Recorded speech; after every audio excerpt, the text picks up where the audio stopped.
Well, many Sudanese refugees were among a group of 42 migrants who died last week when their boat capsized off the Libyan coast. It was the latest in a series of disasters that have killed more than 1,000 people in the Mediterranean so far this year. Humanitarian group MSF, or Doctors Without Borders, announced this week that it is restarting its search and rescue activities in the Mediterranean. The NGO had halted operations in December last year after facing restrictions under Italian policies. Well, for more, we can speak to Rositsa Atana-Sova, the Humanitarian Affairs Coordinator for MSF Search and Rescue Operations. She joins us from Rome via video. Good morning, and thank you so much for taking the time to speak with us. Thank you so much for the invitation. Can you first just explain why you had stopped operations last year? We stopped operations with our latest search and rescue vessel, the Geo Barents, because of the restrictive policies and laws that we face in Italy, particularly the Piantedosi decree that was introduced in the beginning of 2023. It imposes on search and rescue operations of NGOs a range of restrictions, including fines, detention in ports, and it's accompanied by frequently applied policy of assigning us distant ports of disembarkation that make our operations increasingly difficult. We estimated that actually in all of last year, we were out of the zone of operation where we're needed the most for almost half of the year due to these restrictions. And so what changed that allowed you to restart your operations now? We are restarting with a smaller and faster vessel that we hope is a strategic response to these restrictions and will allow us to operate and adapt our operational model to continue to save lives at the central Mediterranean where we're needed the most. And so from what I understand, it's that the Italian legislation made it so that you couldn't stay out kind of surveying the sea. You had to waste time kind of going to ports that were far away. Is that right?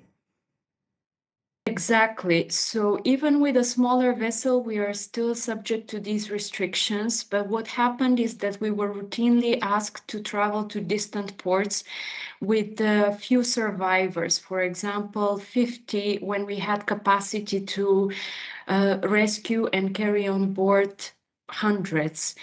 This really undermined the rescue capacity that we had with our latest rescue vessel, and we were not able to utilize it properly. That's why we are adapting our operational model to respond better to these restrictions, hoping that with this smaller vessel, under the restrictions, which of course is not the optimal model for our operations, we will be able to do as much. And how have things been going since you started up again? We have started for a few days. We're closely, of course, monitoring the situation and the evolution of the context. We are still to conduct our first rescues. What has happened, though, in the recent months is that vessels of other organizations continue to be routinely detained against the background of increasing violence against the people on the move, of course, primarily, but also against humanitarian actors at sea. And where is that violence coming from? Can you say more about that? There are different actors, primarily the Libyan Coast Guard, but other actors as well that receive financial and material support from European Union, from member states. We are seeing, for example, Italian donated vessels that are often having threatening or even violent behavior towards migrants and refugees or towards humanitarian actors at sea. There have been a range of attacks last year, but also recently, we have observed quite an escalation. We have to also give a bit of a context of how the situation is evolving in the Mediterranean. There is a significant decrease in arrivals in Italy that has been hailed a success of the European and member state migration management policies. For instance, arrivals to Italy are down by 58% in 2024 as compared to 2023.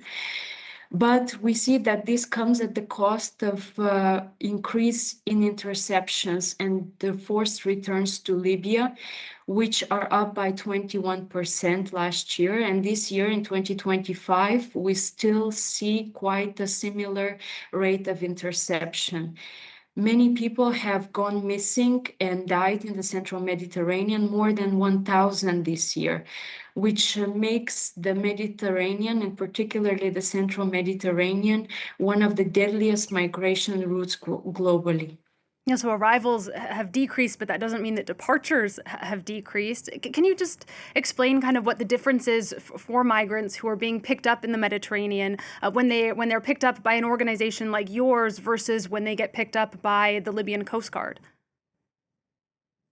Of course. So under international maritime law, a rescue operation only terminates when people are disembarked in a place of safety. That effectively means a place where they have access to protection and other services, when their lives are not in danger, and when they have access to rights. There have been various pronouncements by Italian courts and international bodies that Libya cannot be considered a place of safety.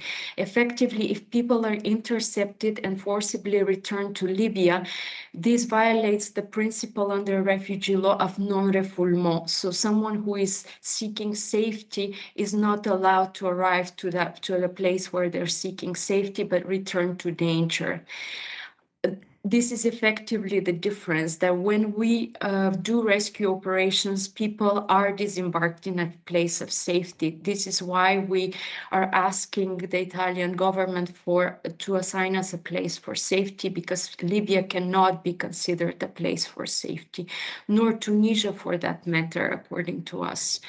And as you explained it, there's a sort of cognitive dissonance then in Europe between them saying, you know, these countries are not places of safety, so technically people shouldn't be disembarked there, and yet the European Union continues to finance the Coast Guard of Libya, who's picking people up and taking them there. How do EU officials explain that? It is a very controversial policy. It's part of a broader pattern of externalization, where a lot of the border management and migration management mechanisms are outsourced to third countries. This is something that we are observing, that is a pervasive development, very worrisome one, because of course people don't have the same access to rights and safeguards in these countries. There are not similar procedures. Asylum and access to protection in the European Union is territorial. That means that people can only access these procedures when they're effectively on the territory of the country where they're seeking protection. So what we are observing now is all sorts of mechanisms that prevent people from arriving. That is how externalization works. So different actors are supported to effectively prevent departures. All right, well, we'll continue to follow the situation in the Mediterranean. That's very worrying. As always, Rositsa Atana-Sova, thank you again so much for speaking to us today. That's Rositsa Atana-Sova, the Humanitarian Affairs Coordinator for MSF's Search and Rescue Operations.